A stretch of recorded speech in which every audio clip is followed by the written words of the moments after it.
a wizard, because everything he created on the Knight Rider is now true. The cars talk, the cars park themselves, the cars will drive themselves. What if I told you everything you loved about Knight Rider, the gadgets, the car, the action, wasn't the real story? After 4 decades, David Hasselhoff just dropped a bombshell about what the show really meant. And it changes everything. From viral scandals to secret truths and a tragic final twist. This is the story he never told until now. Stick around, because once you hear what he finally confessed, you'll never see Knight Rider the same way again. While fans were captivated by the high-tech heroism on screen, Hasselhoff was silently spiraling. During Knight Rider's peak, a darker battle was raging behind the cameras.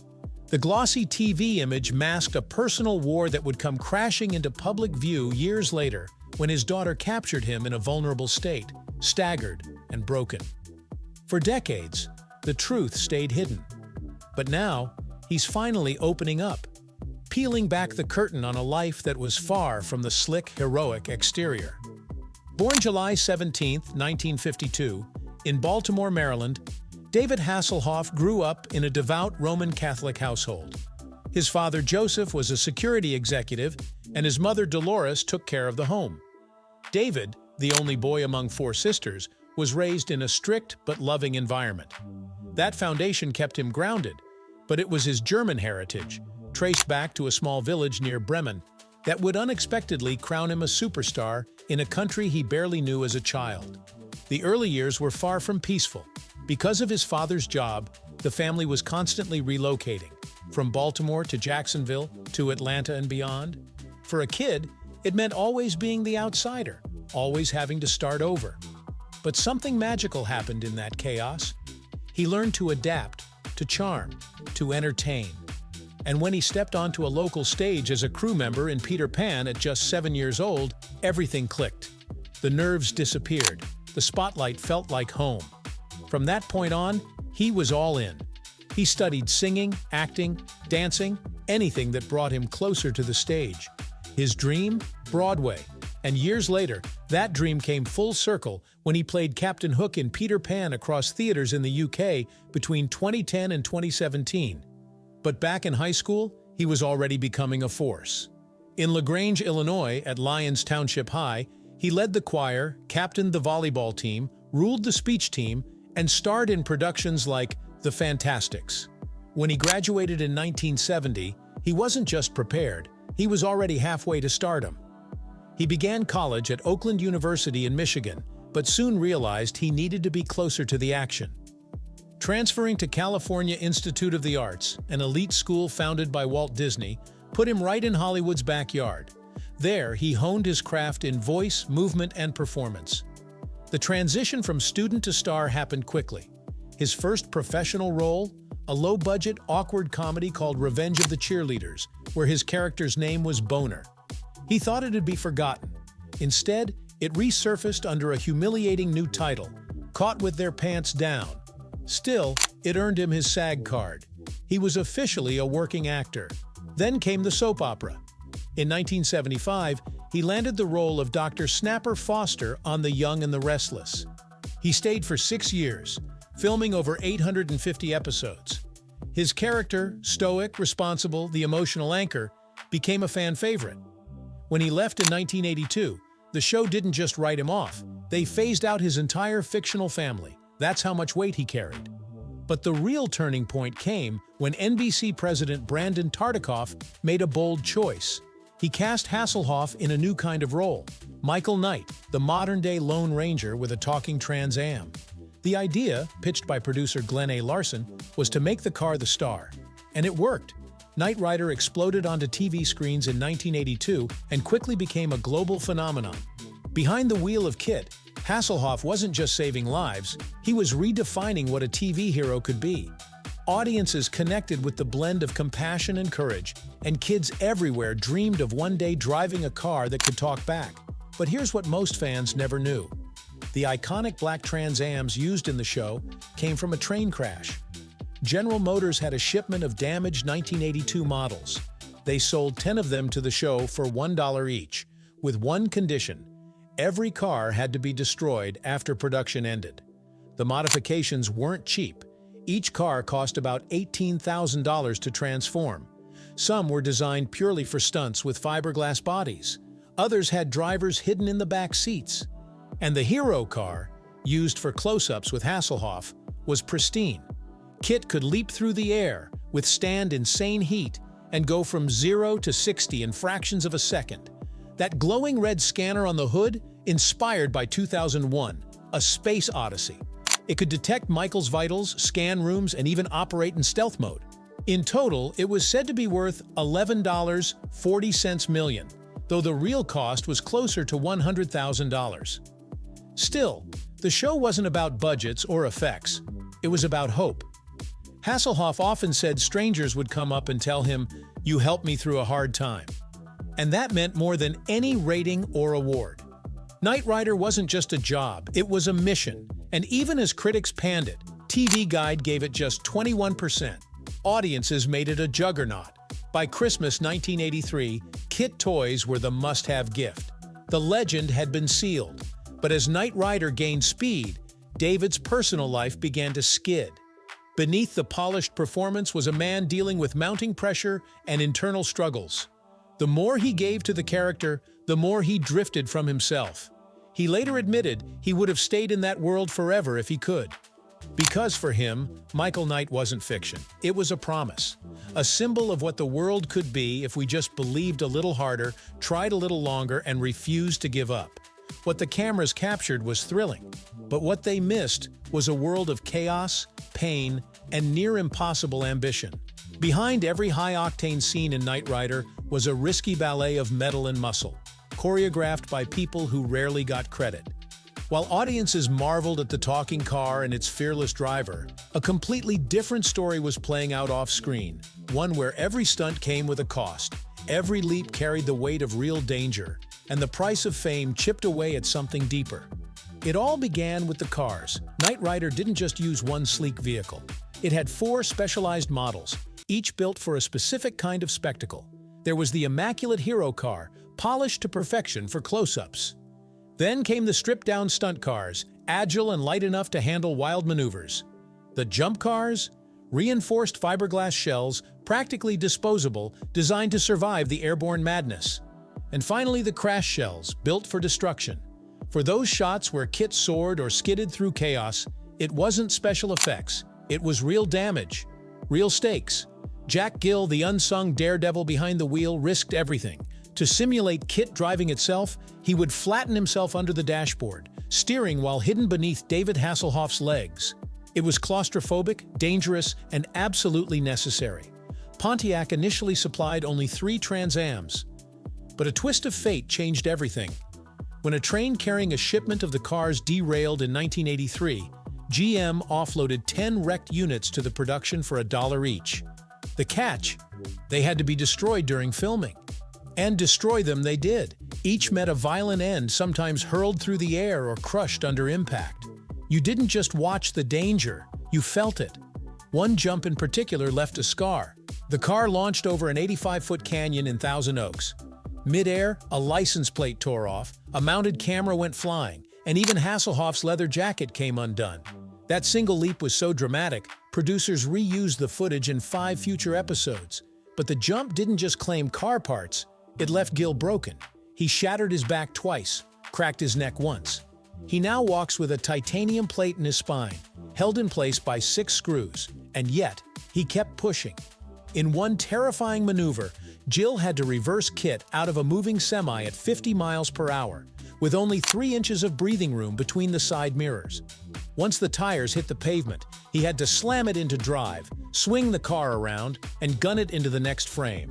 No green screen, no insurance pads, just asphalt, timing, and nerves of steel. And Gill didn't just risk himself, he trained Hasselhoff.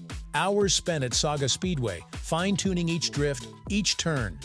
Eventually, Hasselhoff was pulling off most of his own scenes, becoming more than just a face on a poster. He lived the speed. But egos collided. A turf war erupted over who got to drive KITT during key scenes. Hasselhoff wanted control. Gill had wired the car to operate remotely from his hidden position. "I'm taking the wheel," Hasselhoff would bark. From beneath the seat, Gill would shoot back, "Like hell you are." He later joked that being under the seat meant he could jab the star in the ribs anytime he wanted. But not all tensions were funny. Hasselhoff had another quiet rivalry with the voice of KITT, William Daniels. The two never shared a scene, never even met on set. Daniels recorded his lines separately in a sound booth long after the scenes were shot. Still, fans adored the car's personality, sometimes more than the driver himself. That didn't sit well with Hasselhoff. He pressured NBC for more dialogue and even rewrote scenes to favor his character. Daniels, meanwhile, began to guard KITT like a real actor would protect their role. At the cast Christmas party, they finally met, in one of the most awkward celebrity encounters imaginable. But behind that charm and humor, Hasselhoff was crumbling. On set, filming delays were becoming frequent. Crews whispered about exhaustion, a thinly veiled reference to long nights and bleary mornings. By season 3, the drinking was impossible to ignore. One moment, he was a hero leaping from explosions. The next, he was barely making it through call time. During a major 2-part episode, producers had to constantly adjust shooting schedules to accommodate his recovery. Later, his ex-wife would confirm, the problem had started years before. Then came the moment no one could ignore. In 2007, a home video leaked showing Hasselhoff in a heartbreaking state, shirtless, slurring, and trying to eat a cheeseburger on the floor while his daughter pleaded with him to stop. The man who once inspired millions with the phrase, "One man can make a difference," could barely lift himself off the ground. It was a raw, tragic glimpse behind the fame. But the role of Michael Knight had given Hasselhoff something real too, a sense of responsibility. In 1983, a young leukemia patient named Randy visited the Knight Rider set. After Randy's death, his parents sent a letter that deeply affected Hasselhoff. He began to see the show not just as entertainment, but as a platform to make an impact. He pleaded with NBC to go deeper with the stories, to focus less on pyrotechnics and more on values. But the weight of living up to that image was immense. He later said that pressure nearly broke him. When Knight Rider ended in 1986, so did the illusion. Hasselhoff found himself typecast. Hollywood didn't want him for anything that didn't involve talking cars or red leather jackets. His attempts at movie roles fizzled. People laughed when he mentioned serious acting gigs. It was as if he'd been locked inside KITT and the keys were gone. But Hasselhoff wasn't done. Not by a long shot. Something unexpected was about to happen. Something that would not only revive his career, but turn him into a global phenomenon. In Germany, a song was about to drop that would make him a voice of hope. And the world would soon see David Hasselhoff not as a man who'd lost control, but as a man about to inspire millions through a single performance, at the exact moment history needed him most. What happened next would shock Hollywood and rewrite the meaning of fame. He should have been dead. That's what doctors told David Hasselhoff the day he staggered into the clinic with a blood alcohol level they'd never seen in a living patient. It wasn't just dangerously high, it was historic. But this wasn't a PR stunt or a Hollywood rehab reset. This was a man whose body was waving the white flag. Years of chasing fame, battling expectations, and burying emotions in alcohol had pushed him to the edge. And for the first time, he was staring back at it. Hasselhoff admitted it. He didn't go to rehab for attention. He went because he had no other choice. But this spiral didn't start in 2007. It went much deeper. Back in 2001, he tried to get clean, but his demons weren't ready to let go. After only 8 days in rehab, he fled in a taxi, straight to a bar. That night ended in a hospital bed, unconscious, a hard slap from reality. It was the first true moment of self-awareness. He returned to rehab and publicly acknowledged his addiction. Yet the fight wasn't over, far from it. Then came the tape, the one that changed everything. May 3, 2007. His daughter Taylor Ann, just 16, recorded a now infamous video of her father on the floor of a Vegas hotel room, too intoxicated to eat a cheeseburger. The heartbreak wasn't in the image. It was in her voice, her plea. "Promise me you're not going to get alcohol tonight." The video exploded across the internet. For the first time, people saw the unraveling of an icon in real time. It was painful, raw, and unforgettable. But the drama didn't stop in the courtroom. Confidential court documents spilled into the press, airing every dark secret. Hasselhoff accused Bach of substance abuse. She hit back with allegations of infidelity and misconduct. Their marriage fell apart, and so did the facade of Hollywood perfection. Custody was split, but the bitterness boiled over. Eventually, David gained full custody of both daughters. Years later, he used that as leverage to reduce his alimony, slashing it from $21,000 to $10,000 a month. In the wreckage, something shifted. By 2010, Hasselhoff stopped hiding. He laughed at his past, publicly. During his Comedy Central roast, he joked about the cheeseburger video. He told interviewers it was a form of therapy. "It took God's angels to bring me to the edge of death just to make me stop," he said. That brush with mortality wasn't just about survival, it was about clarity. And maybe that clarity led him to love again. After 2 failed marriages, first to Catherine Hickland, then to Pamela Bach, he took a long pause from romance. But in 2011, while filming Britain's Got Talent, he met Hayley Roberts, a Welsh shop assistant who asked for a photo. 7 years later, they married in Italy and honeymooned in the Maldives, hoping for peace after the storms. But peace is never guaranteed. On March 5, 2025, the past came crashing back.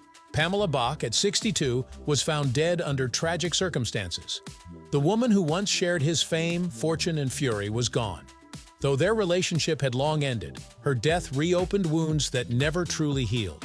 Their daughters, now grown, were left to mourn in silence, far from the flashing cameras. Then, in a moment of reflection, Hasselhoff redefined everything we thought we knew about Knight Rider. For decades, it was marketed as a tech-forward fantasy. But in 2021, Hasselhoff revealed the heart beneath the hood. It wasn't about the gadgets. It was about the bond between man and machine, about friendship, loyalty, and the belief that one person can still matter. And suddenly, a 1980s TV show took on new meaning. When talking to Kelly Clarkson, he wasn't impressed by the modern-day self-driving cars or voice assistants. "That's old news," he shrugged. What mattered wasn't the machine, it was the connection. And for the first time, fans began to understand what he'd always seen in that talking car. The emotional engine was what really drove the show. He also dropped a surprising confession. The stunts? All real. No CGI. He took pride in his reverse 180S and spin-outs. "I'd spray WD-40 on the tires and just let it rip," he laughed. Acting was secondary. He brought Knight Rider to life through grit, not glamour. That raw, dangerous energy, it's what fans still remember. But behind the camera, he wasn't done. Since 2013, he's been fighting to revive Knight Rider. For a decade, he held the rights, but couldn't get a studio to bite. That changed when screenwriter TJ Fixman joined the effort. Talks with directors like James Wan and James Gunn followed, but nothing stuck. By 2025, the reboot was still stalled. Hasselhoff remained hopeful, but clear. If Knight Rider returned, it had to keep the soul. Not just the stunts, but the message, that one person and one idea could change everything. And behind all this drama, redemption, and reinvention was a fortune built brick by brick. Hasselhoff's luxury lifestyle has long reflected both his fame and his falls. He's owned multiple exotic cars, including Ferraris, vintage Porsches, and a black replica of Kit himself. His real estate holdings have included a $3.5 million Mediterranean-style mansion in Calabasas and a Malibu beach house that went for over $2 million. Known for his taste in watches, Hasselhoff has worn Rolex Submariners and limited edition Breitlings. He's had deals in Germany where his music remains iconic, and endorsements that range from frozen foods to insurance campaigns.